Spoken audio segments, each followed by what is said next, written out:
एक गांव में एक साधु बाबा अपनी पत्नी के साथ रहा करते थे। साधु बाबा के पास हर समस्या का हल था। साधु बाबा काफी गरीब थे और उनके पास खेती करने के लिए थोड़ी सी ही जमीन थी। वह खेती कर किसी तरह से अपना जीवन यापन कर रहे थे। गांव के लोग बहुत दयालु थे। वह उनकी मदद करने के लिए उन्हें कुछ न कुछ दान दिया करते थे, लेकिन हर बार वह सामान उन्हें वापस कर देते थे और दान लिए बिना ही उन्हें धर्म का ज्ञान देते। इस राज्य के राजा ने उनके बारे में बहुत सुना था। राजा के जुड़वा पुत्र थे। राजा हमेशा इसी सोच में रहता था कि वो दोनों में से किस पुत्र को अपना उत्तराधिकारी बनाए।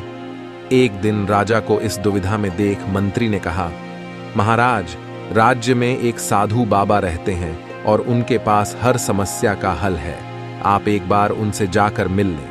मंत्री की बात मानते हुए राजा साधु बाबा से मिलने पहुंचे और उन्हें अपनी समस्या बताई। राजा की बात सुन साधु बाबा ने कहा, महाराज, उत्तराधिकारी चुनना बेहद ही सरल है। आप अपने उस पुत्र के ऊपर इस राज्य की जिम्मेदारी सौंपें जो मेहनती हो और राज्य की भलाई को सबसे पहले चुने। साधु बाबा की बात सुन राजा की दुविधा दूर हो गई। राजमहल जाकर राजा ने मंत्री से कहा, साधु बाबा के घर में सोने और चांदी के सिक्के और अन्य तरह की वस्तुएं भेजी जाएं। मंत्री ने सोने, चांदी और कई तरह की वस्तुएं भिजवा दी। इतना सारा सामान देख साधु बाबा ने जब मंत्री से पूछा कि ये सब क्या है, तो मंत्री ने बताया कि ये सामान राजा ने भिजवाया है। साधु बाबा ने सारा सामान वापस राजा के पास भेज दिया और अगले दिन राजमहल आकर राजा से कहा, मैं मेहनत करके धन कमाने में विश्वास रखता हूं और आपके द्वारा दिया गया ये दान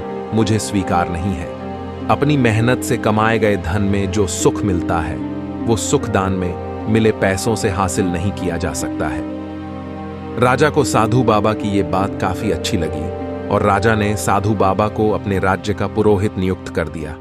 सीख: मेहनत से कमाए गए धन से ही सच्चा आनंद मिलता है, न कि दान में मिले धन से।